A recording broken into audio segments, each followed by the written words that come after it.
Hey everyone, I hope সবাই ভালো আছেন। ঈদের ছুটি শেষ, তো কিছুদিন আগেই জামালপুর আসছিলাম লং রাইড, তো শেষ।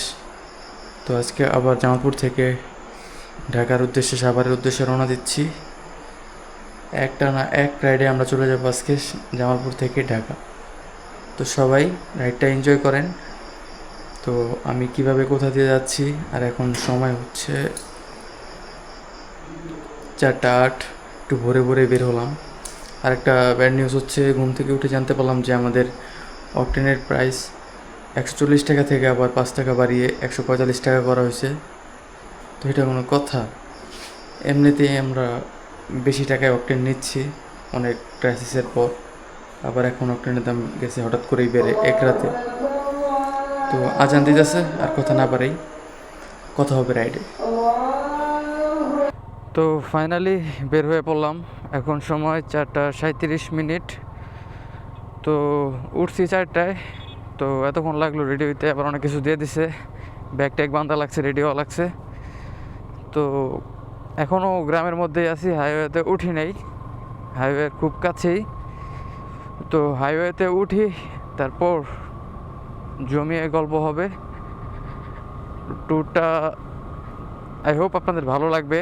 আজকে চেষ্টা করব খুব অল্প পরিমাণ বিরতিতে ঢাকা পৌঁছানোর, কারণ এদের ছুটি প্রায় শেষের দিকে, প্রচুর ভিড় হতে পারে।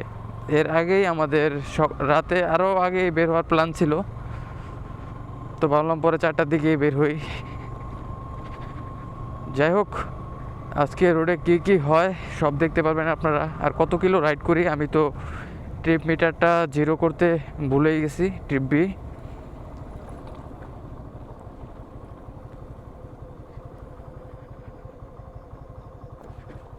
হ্যাঁ, ট্রিপ বিটা জিরো করে নিলাম একদম। আজকে আমাদের এই এলাকা থেকে একদম আমাদের ঢাকায় যে বাড়ি, ওইখানে আমি কত কিলো রাইড করতেছি, তো আজকে এটা কাউন্ট করব। বাড়ি থেকে একদম ঢাকা পর্যন্ত কত কিলো আমাদের এখান থেকে একদম এক্স্যাক্ট। গুগলে তো অনেক কিছু লেখা থাকে, কিন্তু এটার সাথে বাস্তবে মিল পাওয়া যায় না। তো আজকে দেখব যে বাড়ি থেকে আমি যেখানে থাকি ঢাকায়, তো ওইখানের দূরত্ব কত কিলোমিটার। তো এখানে আর কথা না বাড়াই, একদম হাইওয়েতে উঠি। পাম্প থেকে কিছু অকটেন নেওয়া লাগবে, আর সাথে ফোনে কিছু ব্যালেন্স আছে, যদি রাস্তায় কোনো ডাচ বাংলা ব্যাংক পাই তো এখান থেকে টাকা উঠানো লাগবে। তো এদিকে রকেটে ওরকমভাবে ব্যালেন্স ট্রান্সফার করা যায় না, উঠানোও যায় না, যা দেখলাম এতদিন যাবৎ। তো মানি ক্রাইসিসে ছিলাম। সব জায়গায় যদি এই মোবাইল ব্যাঙ্কিংগুলো ইজি থাকতো গ্রাম অঞ্চলে, তাহলে যারা শহর থেকে আসছে, ঢাকা শহরে থাকে, তাদের জন্য অনেক ভালো হতো। তো যাই হোক, আপনারা তো একটা খবর অলরেডি জেনেই গেছেন। আমি ঘুম থেকে উঠে জানতে পারলাম যে ফুয়েলের দাম, অকটেন, পেট্রোল, কেরোসিন, ডিজেল সব কিছুর দাম বাড়ানো হয়েছে। কিছুদিন আগেই, 1 মাসও হয় নাই, 145 টাকা করা হয়। আর এখন আজকে ঘুম থেকে উঠেই, গতকালকে আমার অকটেন নেওয়ার কথা ছিল, কিন্তু নেওয়া হয় না দুর্ভাগ্যবশত। একটু শরীরটা ক্লান্তি অনুভব করি, এই জন্য ঘুমিয়ে যাই। সকাল সকাল উঠতে হবে এবং রাইড স্টার্ট দিব, এই জন্য আর নেওয়া হয় না। যদি কালকে নিয়ে রাখতাম তাহলে প্রতি লিটার আমি 5 টাকা কম পাইতাম। কিন্তু আজকে ঘুম থেকে উঠে জানতে পারি যে 140 টাকা থেকে 145 টাকা হয়েছে। বাংলাদেশে যে কখন কীভাবে, কখন কী, কোথায় কী হয়ে যায়, এটা কেউই বলতে পারে না। সব বাংলাদেশের যাই হোক না কেন, ভোগান্তিতে পড়ে বাংলাদেশ রাইডার্সরাই, বাইক রাইডার্স। তো নসিবে লেখা ছিল, আর কিছু করার নেই। তো যাই, চলেন পাম্পে যাই, তো দেখি এখানে এখন পর্যন্ত আপডেট তারা পাইছে কি না। যদি না পায় তাহলে তো 140 করে নিয়ে ঢাকা ব্যাক করতে পারবো। আর যদি আপডেট হয়ে যায় তাহলে কিছু করার নাই, 140 টাকা করেই দেখি কতটুকু নেওয়া যায়, সাথে কতটুকু ব্যালেন্স আছে। তো সামনে আবার ব্যালেন্স ওঠানো লাগবে যদি ডাচ বাংলা ব্যাংক পাই। তো এখানে কথা না বাড়াই, হাইওয়েতে যাই, পাম্পে দেখি কি অবস্থা, তারপর আবার আপনাদের সাথে কথা হবে। তো আলহামদুলিল্লাহ ফাইনালি আমরা উঠে গেলাম হাইওয়েতে।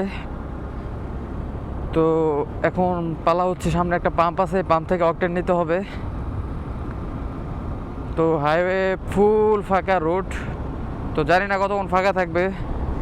অলমোস্ট আমরা সকাল হয়ে গেছে অলমোস্ট, দেখা যাচ্ছে যে ভোরের আলো অলরেডি দেখতে পাচ্ছি, 4:45 বেজে গেছে অলরেডি। তো চলেন পাম্পে যাই, দেখি পাম্পের কি অবস্থা। তো হাইওয়েতে রাইড করতেছে অনেক রিক্সিভাবে, বিভিন্ন ধরনের পোকামাকড় উড়াউড়ি করে এই হাইওয়েতে রাত্রে, বিশেষ করে গ্রাম অঞ্চলে। তো ঢাকা শহরে এরকমটা দেখা যায় না। আর আমি ভাইজরটাও লাগাইতে পারতেছি না, স্মোকি ভাইজর। রাত্রে অন্ধকার ঢাকা শহরে আলোতে থাকলে স্মোকিটা অনেক হেল্প করে ডেতে এবং নাইটে, কিন্তু এরকম অন্ধকার রাস্তায় স্মোকি হেলমেটের ভাইজর স্মোকি হওয়াতে আমি রাইডটা ওরকমভাবে করতে পারতেছি না। বিভিন্ন ধরনের পোকামাকড় হেলমেটে বাড়ি খাইতেছে এবং কয়েকটা আমার চোখের আশেপাশেও বাড়ি খাইছে। তো ওইরকমভাবে হাই টাফ রাইড করতে পারতেছি না। ফাঁকা রোডে আমি তো ইজিলি রাইড করি 40-50-এ, আর রাস্তা ফাঁকা থাকলে 60-70 টানি। কিন্তু আজকে এইদিকে অবস্থাটা একটু বেশি খারাপ। আর একটু সকাল হোক, রাস্তা আর একটু ক্লিয়ার হোক, তারপর ভাইজর লাগায় টানা যাবে, কিন্তু এখন এরকমভাবে সম্ভব হইতেছে না। বিভিন্ন ধরনের পোকামাকড়, ছোটো ছোটো ফরিং টোরিং যা আছে, পিঁপড়া টিপড়া যেগুলা উড়ে আর কি, জোনাকি পোকা টোকা যা আছে সব উড়তেছে। এগুলা একটু পর পর হেলমেটে টুকটাক করে বাড়ি খেতেছে, ফাইটে যেতেছে, এগুলো বাড়ি খাওয়ার সাথে ফাইটা যায়। তো একটু রিক্সি রাইড করতেছি, চোখে লাগলে আবার প্রবলেম। একটু দেখে শুনে হালকা ভাবে যাচ্ছি। এই পাম্পে অকটেন নিতে নিতে আমার মনে হয় একটু আকাশটাও মেঘলা, এই ক্লিয়ার হয়ে যাবে। আর একটু বাঁচতে বাঁচতে তো ক্লিয়ার হোক। এখন আমি ফুল হাই বিমে লাইট দেওয়ার পরেও, আমার ভাইজর লাগানোর পরে আমি ক্লিয়ার দেখতে পারতেছি না স্মোকি হওয়াতে। আর ঢাকা শহরে টুকটাক সাইড থেকে আলো টালো আসে, একটু লাইটিং থাকাতে আর কি ওরকম প্রবলেম হয় না। ফাইনালি চলে আসলাম পাম্পে অকটেন নেওয়ার জন্য। দেখি অকটেন কোনটা।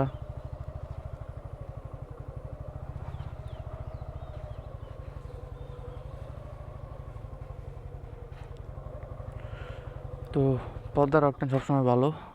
তো দেখি কতটুকু নেওয়া যায়। আমরা দুজনে 5 টাকা বাড়ছে, 6 টাকা কীভাবে বাড়লো? ফুলের দাম বলে বাড়ানো হয়েছে 5 টাকা, 146 কে।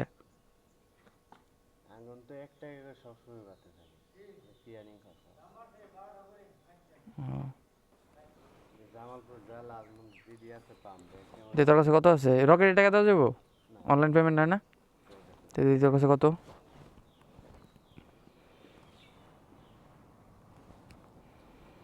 এই কত আছে?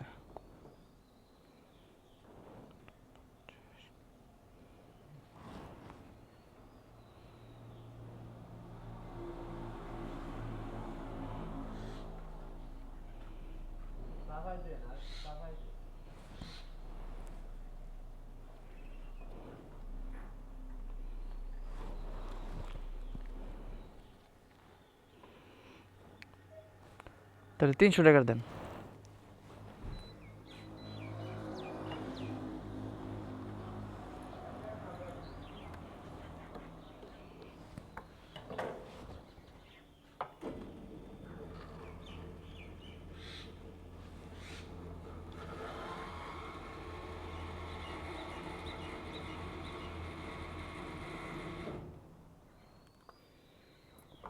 টাকার 2.05।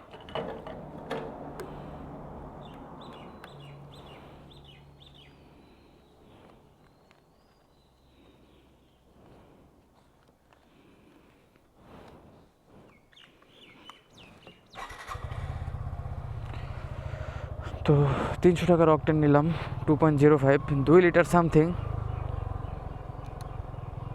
তো এটা হইল সব জায়গায় 145, আর এই জায়গায় বলে সব সময় 1 টাকা বেশি রাখে ওনারা, এখানে বলে 146।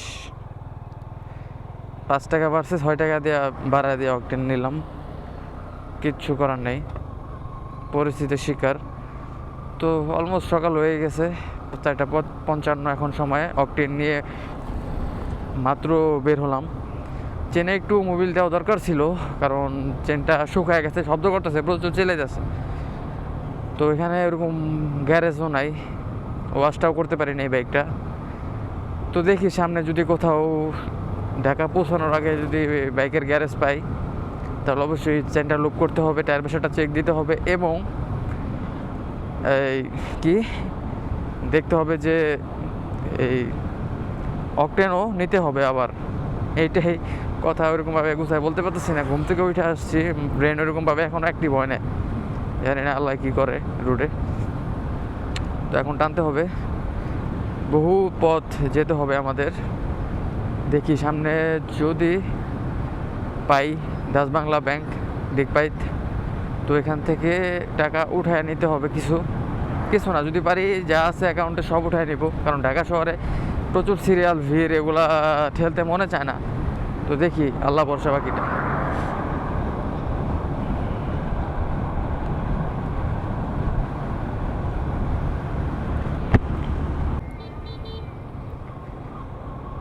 আমাদের বাইকে অকটেন আছে এখন 4 কাটা, তো ভালোই অকটেন আছে। আই হোপ ঢাকা ব্যাক করতে পারবো। যদি সামনে কোনো এটিএম বুথ পাই তাহলে একদম ট্যাঙ্ক ফুল করে এলাকায় ঢুকবো। তো বারবার পাম্পে আসতে মনে যায় না, পাম্পের অবস্থাও বেশি একটা ভালো না, পাম্পের রোডের অবস্থা ভালো না আমাদের ওইদিকে। তো যেহেতু চালাতে হবে দীর্ঘদিন, তো একদম ট্যাঙ্কটা ফুল করেই যাব। আর সকাল অলমোস্ট হয়ে গেল আমাদের চোখের সামনেই, তো ভিউটা দেখতে পারতেছেন। ট্যাঙ্ক যদি ফুল থাকতো আরও শান্তি লাগতো, তাই না? যদিও তেল আছে, ভরপুর তেল আছে এখনও, ঢাকা ব্যাক করার পরেও অনেক তেল বাঁচবে। তো যাই, রাইড করি, প্রত্যেকটা মেইন পয়েন্টে যাবো এবং আপনাদের সাথে কথা বলবো। আর ছোট্ট একটা বিষয় নিয়ে আলোচনা করি আপনাদের সাথে। লং রাইডে যখন বের হবেন কি কি জিনিস আপনারা খেয়াল রাখবেন আপনাদের বাইকের, যেগুলা খুব জরুরি লং ট্যুরে বের হওয়ার সময়। তো আমাদের সবার আগে খেয়াল করতে হবে যে আমাদের টায়ার প্রেশার ঠিক আছে কিনা, চেন লুপ করা আছে কিনা, বাইকে ছোটোখাটো কোনো সার্ভিস ইস্যু আছে কিনা, এগুলো সলভ করে আসতে হবে। তারপর ব্রেক প্যাড, ব্রেক অয়েল, এগুলা সব কিছু 100 ওকে করে, সাথে কিছু সেফটি মানি রেখে, অবশ্যই দুইজন যদি রাইড করেন হেলমেট পরতে হবে, সেফটি ফার্স্ট, সব কিছু ঠিকঠাক রেখে তারপর আমাদের লং ট্যুরে বের হওয়া উচিত। যদি লুকিং গ্লাস না থাকে, লুকিং গ্লাস অবশ্যই রাখবেন, কারণ হাইওয়েতে ওভারটেকিং করতে গেলে আমাদের সব সময় একটা জিনিসের উপর নির্ভরশীল হতে হয়, এটা হচ্ছে লুকিং গ্লাস। যেই লুকিং গ্লাসে বেশি ভিউ ওইটাই চেষ্টা করবে লাগানোর। আর আমরা স্টকটা ইউজ করি, stock is best. Stock looking গ্লাসের মতো ভিউ কোনো আফটার মার্কেট লুকিং গ্লাস দেয় না, ওগুলা শুধু শো অফের জন্য, এমনি কোনো উপকার আসে না আর কি, উপকৃত হয় না বাইকাররা। এমনি অনেকে শো অফ স্টাইলিশের জন্য ইউজ করে আফটার মার্কেট লুকিং গ্লাস। তো সবসময় চেষ্টা করবেন বাইকের পরিপূর্ণ মেনটেনেন্স করে বাইক নিয়ে রাস্তায় বের হওয়া, কারণ একটা লং ট্যুরে বের হওয়ার পরে এমন একটা এলাকায় আপনি পৌঁছালেন যেখানে সার্ভিস সেন্টার নাই, আপনি জায়গায় হাওয়া দিতে পারতেছেন না, পড়বেন এমন একটা বিপদে। তো ওই সময় বাইক ঠেলাও লাগতে পারে। তো আরেকটা বিষয় খেয়াল রাখবেন, বাইকের অকটেন ঠিকঠাক আছে কি না।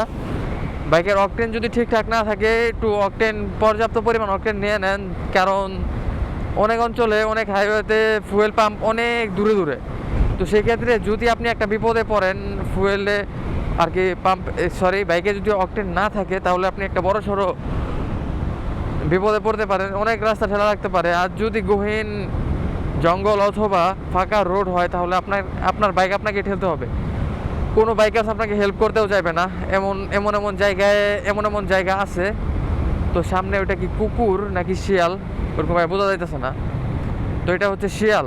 তো সকাল সকাল ভোরে শিয়াল দেখলাম, এলাকার মধ্যে একটা দেখছি, এলাকার বাইরে যখন আসলাম তো তখনও একটা দেখলাম। তো আপনারা সবাই কেয়ারফুলি রাইড করবেন, যারা হাইওয়েতে রাইড করেন, সিটিতে রাইড করেন, গ্রাম অঞ্চলে ফাঁকা জায়গায় জঙ্গল টঙ্গল আছে এরকম একটা জায়গায় যদি রাইড করেন, তাহলে খেয়াল রাখবেন যে যেন শিয়াল, কুকুর, গরু, ছাগল, পিচ্চি এগুলো যেন হুটার চলে না আসে, একটু স্পিড কন্ট্রোলে রেখে রাইড করার চেষ্টা করবেন, কারণ এগুলো সামনে আসলে হয়তো আপনি মরবেন, নয়তো ওকে মারবেন, এমন একটা অবস্থা হয়। আমার পরিচিত ভাই ব্রাদার্স অনেক এরকম বিপদের সম্মুখীন হয়েছে।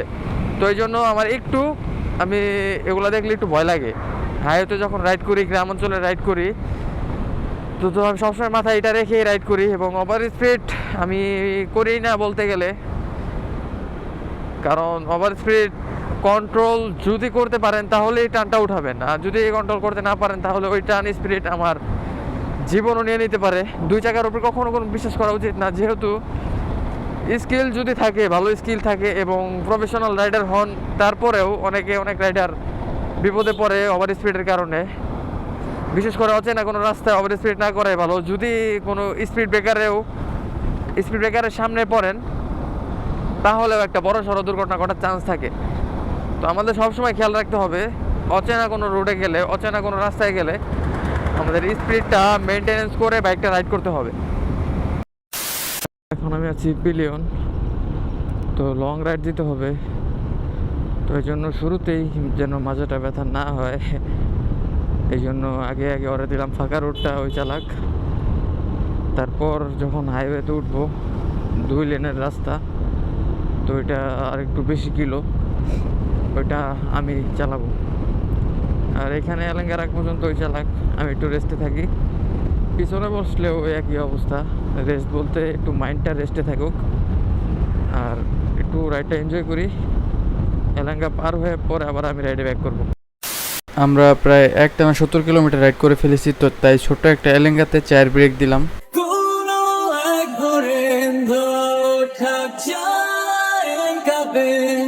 তোমার সাথে সকাল দেখবো, সেই তুমি কে? কোনো এক ভোরের ধোয়া ওঠা চায়ের কাপে, তোমার সাথে সকাল দেখবো, সেই তুমি কে? সেই তুমি কে?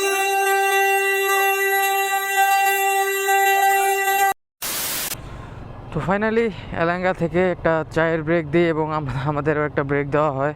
ঘুম থেকে উঠেই চলে আসছি, কিছু খাওয়া হয় না।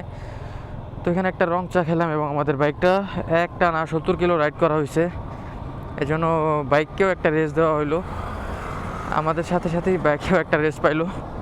তো এটা উচিত যে 50 কিলো প্লাস রাইড করার পর বাইকটা রেস্ট দেওয়ার। তো ওরকম কোনো পজিশন পাইতেছিলাম না রেস্ট দেওয়ার মতো, তো এলাঙ্গা আসলাম, রেস্ট দিলাম। তো আমি পিলিয়ন ছিলাম, পরে রাইডারে শিফট করলাম। তো এখন নন স্টপ ব্লগ এবং রাইড হবে আপনাদের সাথেই। তো চলেন আজকে রাইডটা এনজয় করি। আজকে রোডে দেখি পুলিশ, আর্মি সব কিছুই বেশি দেখা যাচ্ছে। তো আমি লিগ্যাল থাকলে পুলিশ আর্মি যাই থাকুক না কেন, আমি তো রং না, আমি তো রাইট। এখন আমি লিগ্যাল রোডে, ব্যাড ট্যাক্স সব পে করা। তো চলেন সামনে যাই, তারপর আবার কথা হবে। টাঙ্গাইলটা পার করি। আমরা অলরেডি লেট।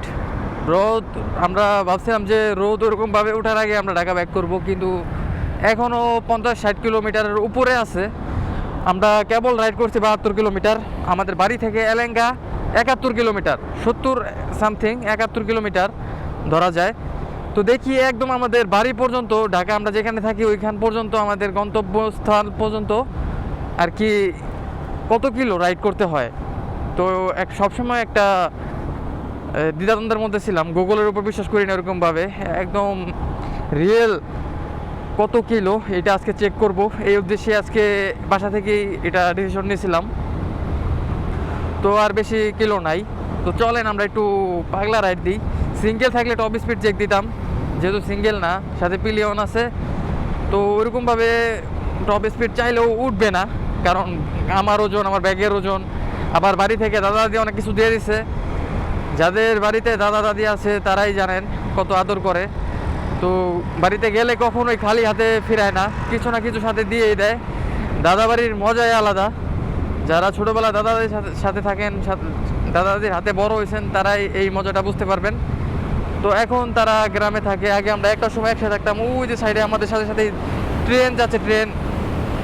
তো আমাদের স্পিড আর ট্রেনের স্পিড অলমোস্ট সেম। তো সাথে সাথেই যদি রাস্তা এই সাইডে যদি এগুলো না থাকতো তাহলে আমরা দেখাতে পারতাম যে ট্রেন আর আমরা একসাথেই যাচ্ছি। তো মনে হয় সামনে এই দিক দিয়ে আবার দেখা যাবে, তো আমরা ট্রেন দেখতে পারবো। তো একটু এখানে স্লো করি, ট্রেন ওই যে দেখতে পাচ্ছেন ট্রেন। তো হাইওয়েতে বাইক স্লো করা একটু রিস্ক, পিছন থেকে মেরে দিতে পারে। তো দেখতেই পারলেন সকালে সকাল যে এরকম একটা সুন্দর দৃশ্য দেখতে পারবো এটা কখনো কল্পনাই করি নেই। তো এখানে ছোট্ট একটা সেতু আছে, সেতুর উপর দিয়ে ট্রেনটা চলে গেল। ট্রেনটা অলরেডি আমাদের ক্রস করে ফেলছে। ট্রেনটা নিউ যে ট্রেন, কক্সবাজারের ট্রেন, ওইরকমভাবে পেইন্ট করা। তো যাই হোক, আমরা আমাদের রাইডে মনোযোগ দিই। এরকম যদি রাইডে কানেক্টেড থাকেন এরকম আরও ভালো ভালো দৃশ্য দেখতে পারবেন। যারা লং রাইড, লং ট্যুর পছন্দ করেন, তো তাদের জন্য আজকের ব্লগটা।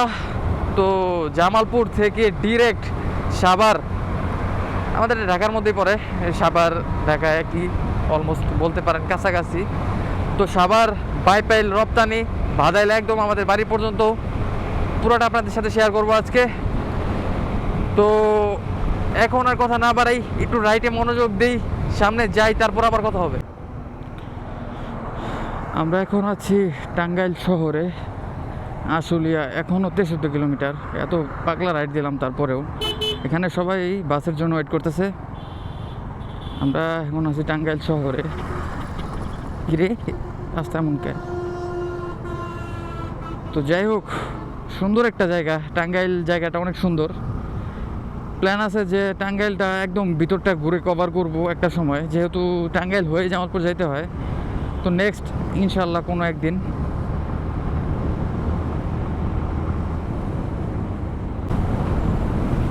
বাইকে যদিও ফুল অকটেন নাই, যদি থাকে অকটেন ফুল, গাড়ির কাগজ, ড্রাইভিং লাইসেন্স এবং সাথে যদি থাকে এরকম একটা বাইক, তাহলে ভাই আর জীবনে কী লাগে? এরকম একটা ফাঁকা রোড, আনলিমিটেড ট্যুর, ভাই আর জীবনে কিচ্ছু চাই না। এই মজাটুকু নিয়েই বাঁচতে চাই। এরকম রোড থাকলে বাইকারদের মতো আর কি আমি আমার আনন্দে আমি কথাই বলতে পারতেছি না। সাভার মাত্র 77 কিলোমিটার, বেশি না, মাত্র 77। আর এরকম সকাল, আর এরকম রোড ফাঁকা, এরকম রাইড যদি দিতে পারেন, একটা বাইকার যদি এরকম রাইড দিতে পারে, তাহলে মনে হয় না তার ভিতর আর কোনো ডিপ্রেশন, মন খারাপ থাকবে। যতই ডিপ্রেশন থাকুক না কেন, একটা রাইডে যথেষ্ট ডিপ্রেশন কেটে ফেলা এবং মনোযোগ দিয়ে রাইড করতে পারলে অনেক দিন পরে শান্তি পাইতেছি। আমি যখন ঢাকা যাই, জামালপুর যাই, তো তখন এরকমভাবে রাইড করতে পারিনি বৃষ্টির জন্য। তো এরকম একটা রাইডের জন্য আমি সব সময় অপেক্ষা করি। তো শীঘ্রই, খুব শীঘ্রই আমরা লং ট্যুর দিব, অনেক দূরে দূরে যাব আমরা একসাথে। লাইসেন্স আমাদের কমপ্লিট, পিছনে বাস কাম হবে না। আজকে মুস্তাকিম থ্রটল উড়বে। তো আর কি চাই জীবনে? এরকম রোড, এরকম ফ্লাইওভার, আর সাথে যদি থাকে ফ্যামিলির সাপোর্ট, আর কিচ্ছু চাই না। জীবনটা উপভোগ করতে চাই, একটাই জীবন, কোনো কমতি রাখতে চাই না, সব দিক থেকে নিজেকে পারফেক্ট বানাতে চাই। আমি যখন বাইক রাইড করি, আমি 100+ টানতেও ভয় পাই না, যতটা ভয় পাই যখন রাস্তায় ভাঙা দেখি এবং স্পিড ব্রেকার দেখি। তো একটা প্যানিক সিচুয়েশন হয়ে যায় আমার ভিতর, যে আমি ওই সময় রাইড করতেই পারি না, একটা ভয় কাজ করে স্পিড ব্রেকার আর রাস্তা ভাঙা দেখলে। তো আজকে একটা জিনিস খেয়াল করছেন যে আমি এখন পর্যন্ত ইন্টারভিউ দিই নেই। Hey everyone, this is Mustakim and welcome back to my YouTube channel Mustakim throttle. তো ঘুম থেকে উঠে বের হয়ে পড়ছি, ওরকমভাবে গুছায় ব্লগটা স্টার্টও করতে পারি নাই, যতটুকু সম্ভব চেষ্টা করছি। তো সামনে একটা বাইকে দেখলাম একটা বিড়াল নিয়ে যাচ্ছে, মেবি ওটা পার্সিয়ান বিড়াল। তো চলেন যাই দেখি ওটা দেখা যায় কিনা। সুন্দর একটা ব্যাগের ভিতর একটা পার্সিয়ান বিড়াল, তো দেখি ওটা আপনাদেরকেও দেখাতে পারি কিনা। অনেকে আছে বিড়াল পছন্দ, আমার ফ্রেন্ড সার্কেলের অনেকেই বিড়াল পালে, কিন্তু আমি হেট করি। কিসের জন্য আমার পছন্দ না বিড়াল। তো রাইড হচ্ছে 100, কর্নারিং হচ্ছে 100, ওভারটেকিং হচ্ছে 100, রাস্তাও 100। চন্দ্রা মাত্র 43 কিলো, নবীনগর 58 কিলো। তো আমরা অলমোস্ট কাছাকাছি চলে আসছি। স্পিড লিমিট 80, আমরা আছি 90-তে। এআই ক্যামেরা নাই, মামলা খাওয়ারও কোনো ভয় নাই। এদিকে এখন পর্যন্ত এআই ক্যামেরা আসে নাই, এআই মামলা। তো এই হচ্ছে বিড়াল, কুইক কিউট একটা বিড়াল। যারা বিড়াল পালে তারা অনেক শৌখিন, এবং আমি জানি না, একটা কথা শুনছিলাম যে বিড়াল পাললে নাকি হাঁপানি হয় এই বিড়ালের পশমগুলো যখন নাকের ভিতর ঢুকে। তো চলেন সামনের দিকে যাই। তো অ্যাবজেট রাইডার্স লবণ তো ভালোই টানতেছে, ধরাই যেতেছে না। আমি 90+ টানতেছি, তাও আর ধরতে পারতেছি না। ওই মেবি 100-তে টানতেছে। না না, পার্সিয়ান বিড়াল না, আমি ভুল। আমি ভাবছিলাম পার্সিয়ান, কিন্তু না, এমনি নর্মাল বিড়াল। একা একা আর কাঁদবো না, তোকে নিয়ে আর ভাববো না, আমি থাকবো আমার মতোই, আসুক যতই যন্ত্রণা। একা একা আর কাঁদবো না, তোকে নিয়ে আর ভাববো না, আমি থাকবো আমার মতোই, আসুক যতই যন্ত্রণা। মুখ ফুটে আমি বলবো না আমি ভালো নেই, মনে রাখিস আমার তোকে আর প্রয়োজন নেই। আমি কষ্টগুলো হাতে নিয়ে দাঁড়িয়ে তোর স্মৃতির মাঝে সব অনুভূতি কুড়িয়ে রেখেছি ডায়েরির মাঝে। আমি কষ্টগুলো হাতে নিয়ে দাঁড়িয়ে তোর স্মৃতির মাঝে সব অনুভূতি কুড়িয়ে রেখেছি। আমাদের নবী বলছে, কোন নবী বলছে এটা ওরকমভাবে খেয়াল নেই, যদি সামর্থ্য থাকে সাওয়ারিতে ইনভেস্ট করেন।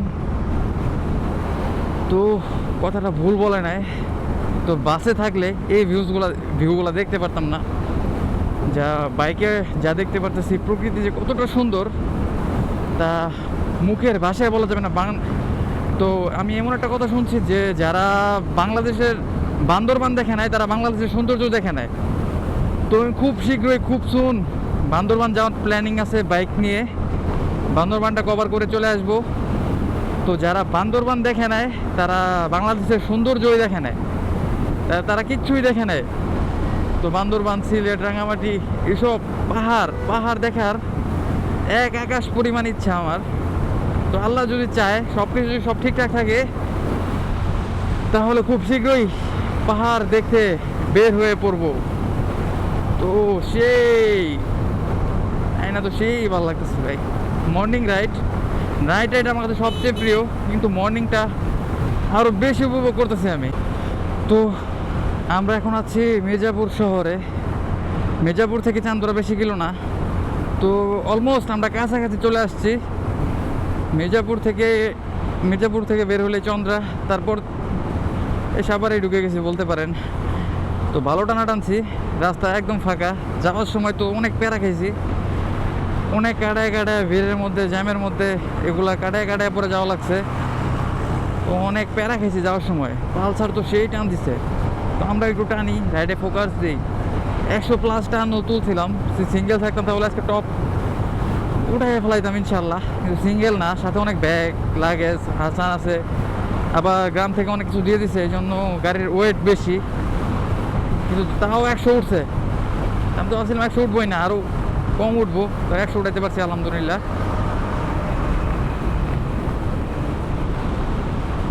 একটা CF মোটো SR মেবি, নাম্বারটা অনেক সুন্দর, ঢাকা মেট্রো ল 55-5000।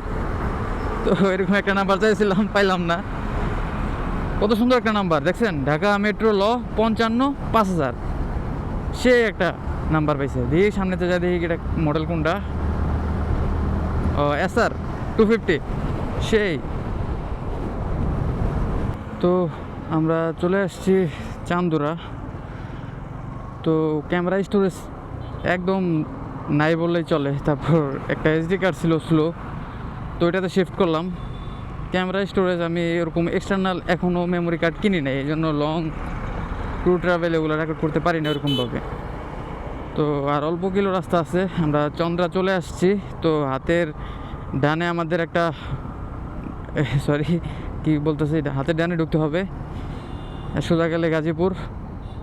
তো এখান থেকে ঢোকার পরে ভাবছিলাম বাইকটা একটু রেস্ট দিব, তো না, সময় 7:11। তো দেখি সামনের দিকে যাই, কোনো একটা পাম্পে দাঁড়াবো, ওইখানে রেস্ট দেওয়ার চেষ্টা করব। তো রাস্তা ফাঁকা বলতে পারেন। তো আমরা যেদিন বাড়িতে যাই ওই দিনের তুলনায় রাস্তা আজকে অনেক ভালো। রাস্তা বলতে পারেন যে একদম নর্মাল ডেটসের মতো, টুকটাক যাত্রী দেখা যেতেছে, আর এমনি রাস্তা ফাঁকা। এই হচ্ছে চন্দ্র ওভারব্রিজ। তো আমাদের গন্তব্য হচ্ছে এইদিকে। তো রাইড করতে থাকি। অনেক কথা জমা ছিল, ওইরকমভাবে বলতে পারি নাই, কারণ ক্যামেরা স্টোরেজ ছিল না। তো মেমোরিতে শিফট করি। এখন স্লো রেকর্ড হইতেছে, কিন্তু জানি না যে কতক্ষণ লাগবে এটা আবার আমার পিসিতে ট্রান্সফার করতে। আমার যে মেমোরি আছে এটা আমার একদমই খেয়াল ছিল না, এই জন্য আমি ওরকমভাবে বেশি একটা রেকর্ড করি নাই। তো আমরা অলমোস্ট বাড়ির কাছাকাছি চলে আসছি। তো এতটুকু রাস্তা একটু ঠান্ডা মাথায় রাইড করি, আর প্যারা নাই।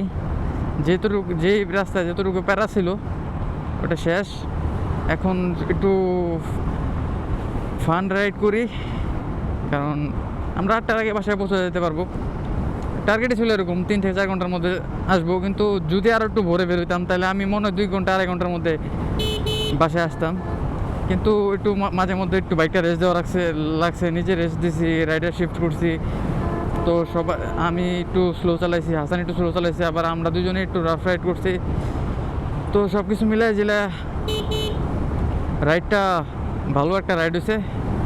অনেকদিন পর একটু ফ্রিলি টানতে পারছি, কিন্তু যাওয়ার সময় টানছি, কিন্তু একটু মজা পাই নাই। মনে শান্তি না থাকলে টাইনা মজা নাই। মনে শান্তি নিয়ে টানতে পারি না। এই হচ্ছে ওয়ালটন, এখানে এক ফ্রেন্ড চাকরি করে আমাদের। আমার নামেই নাম হচ্ছে মুস্তাকিম। তো তুমি যদি ব্লগটা দেখো মুস্তাকিম কমেন্ট করো, কিন্তু এটাতেই জব করো। তো প্রায় কাছাকাছি চলে আসছি। তো বাইকে ফুয়েল নিতে হবে, কারণ বাড়ি থেকে পাম্পের দূরত্ব অনেক। তো রাস্তায় যদি হাতের বামে কোনো ভালো ফুয়েল পাম্প পাই, 500 টাকার অকটেন নিয়ে যাব, কারণ একটু আরও একদিন সময় আছে হাতে, একটু ঘোরাফেরা করতে হবে ভাই ব্রাদার নিয়ে। তো ফুয়েল রাখা দরকার, কারণ ফুয়েলের জন্য আবার দৌড়াদৌড়ি করা এটা একটা প্যারা। আর রাস্তা অনেক খারাপ, ফুয়েল নিতে আমি আবার আসবো না। বাসায় বাইক একবার নিয়ে ওদিকে নিতে পারলে আমি বাঁচি আমার মনে হয়। কোন দিক দিয়ে যে বাসায় বাইকটা ঢুকাবো এটাই এখন পর্যন্ত বুঝতেছি না। জিরানি হয়ে ঢুকাইতে হবে যত যাই, যেখান দিয়ে যাই। তো ওই বাইক এইভাবে যখন আমরা ওভারটেক করি, রোডে যখন বাসগুলো এইভাবে ঢুকে, তো তখন ভিতরে যে কী কাজ করে আল্লাহ জানে। মনে হয় আজরাইল সামনে পড়ছে ধরে লয়ে যাবো, এমন লাগে। বিশ্বাস করবেন না, যে একটা ভয় পাই আমি যখন রাস্তা ভাঙা দেখি, স্পিড ব্রেকার দেখি, আর বাস যখন এই যে বেঁকাভাবে ঢুকে, আমি যখন সোজা থাকি, তো ওই সময় 70, 80, 90 থাকলেও বাইক আমাকে হতাশ করে না, ভালো কনফিডেন্স দেয় ব্রেকিংয়ে। এবিএস থাকলে আরও একটা ভালো ভরসা পাইতাম। ওই যে দেখছেন, ওই যে সামনে বলতেই সেমভাবে আবার ওই যে বাইকটা এই বাস ঢুকাইতেছে রোডে। তো যদিও ব্রেকিংয়ে আমার কখনো সুযোগে হতাশ করে নেয়, 100 ব্রেকিং কন্ট্রোলিং, কিন্তু টানটা একটু ওভার স্পিডে আমার একটু কম মনে হয়, বাইকের স্পিডটা একটু কম মনে হয়। প্যারা নাই, লাইফে একদিন হায়ার সিসিও আসবে। তো বাস আমাদের কখনো রেসপেক্ট করে না, বাস ট্রাক এগুলো আমাদের কখনো রেসপেক্ট করে না বাইকার্সদের। হাইস যেগুলো প্রাইভেট যানবাহন, হাইস প্রাইভেট কার, এগুলো আমাদের টুকটাক একটু রেসপেক্ট করে, কারণ তারাও বাইক রাইডার্স। যারা এই যে প্রাইভেট কার চালায়, প্রাইভেট বাস হাইস গাড়ি এগুলো চালায়, তারাও সবসময় যে প্রাইভেট কার চালায় এমন তা না, তারাও কোনো না কোনো সময় বাইক চালায়। ফ্যামিলি নিয়ে যখন বের হয় তখন এই কার নিয়ে বের হয়। তো এই জন্য তারা বাইকার্সদের প্যারাটা বুঝে, বাইকারদের কষ্ট বুঝে এবং বাইকার্সদের রেসপেক্ট করে, কারণ তারা নিজেরাও বাইকার্স। কিন্তু ভাই বাস আর ট্রাক এরা বিন্দু পরিমাণ ছাড় দেয় না। আমরা দেখতে দেখতে কবিরপুর চলে আসলাম। কবিরপুরের সামনে হচ্ছে বারুইপাড়া, আমাদের ওমর অন ফায়ার, ওমর ভাইয়ের এলাকায়।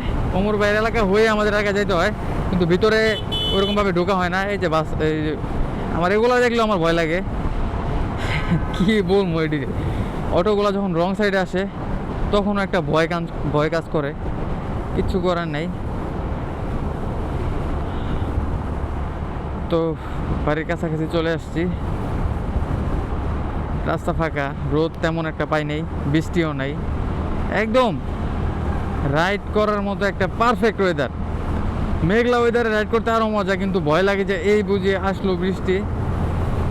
কিন্তু এই যে এরকম হালকা রোদ, হালকা ফাঁকা রোড, তো আমার তো জামালপুরের সাইডে তো পুরো রোডই ফাঁকা, কিন্তু এই সাইডে তো হালকা পাতলা গাড়ি দেখা যাচ্ছে, প্যারা নেই, চিল। তাও রাইড করে আজকে অনেক মজা পেতেছি। রোডগুলো একটু ভালো, কিন্তু সামনে গেলে রোড ভাঙ্গা রোড শুরু হইব একদম সাভার পর্যন্ত, সাভারের এক পর্যন্ত, সরি নবীনগর এক পর্যন্ত পুরোটা ভাঙ্গা, এলাকার ভিতর ভাঙ্গা, সব ভাঙ্গা। রাইড করে মজা পাই না, আবার জানি না কবে এরকম ভালো রাস্তায় বাইক রাইড করতে পারবো। তো একটু মজা নেই, একদম ডিরেক্ট কত হবে, পাম্পে যাই, পাম্পে অকটেন নেই, তারপর তো চলেন দেখি 500 টাকার কতটুকু অকটেন পাই। এখন তো 146 টাকা রেট।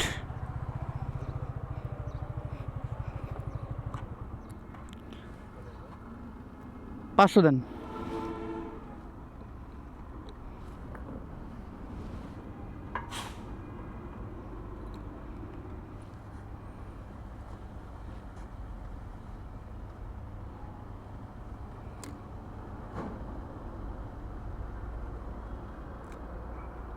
থ্রি পয়েন্ট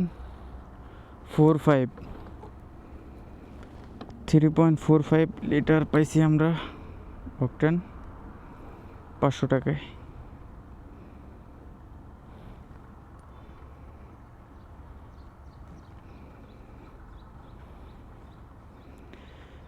তো দেখতেই পারলেন যে আমরা 500 টাকায় কতটুকু অকটেন পাইলাম।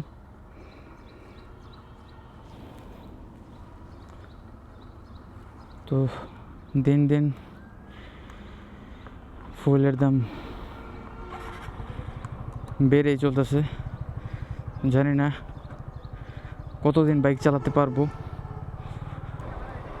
দেখ ভালো হয়েছে, এবারে দিক দিয়ে অকটেন আসলে এদিক দিয়ে অকটেন নেওয়া যাবে।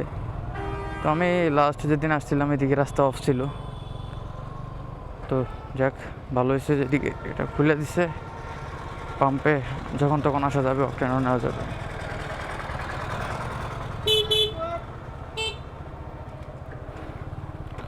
তো প্রচণ্ড গরম লাগতেছে,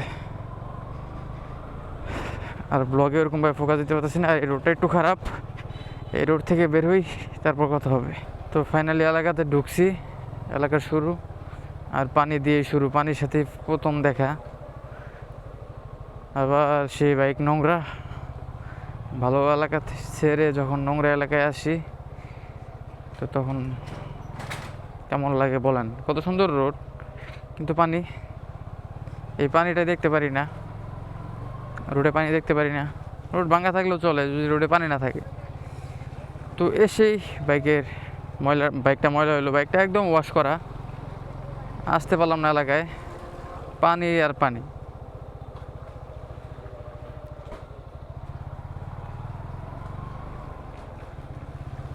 তো অবস্থা অনেক খারাপ, আর এত বড় বড় ভিড় দেওয়া যে নিচে বাড়ি খায়।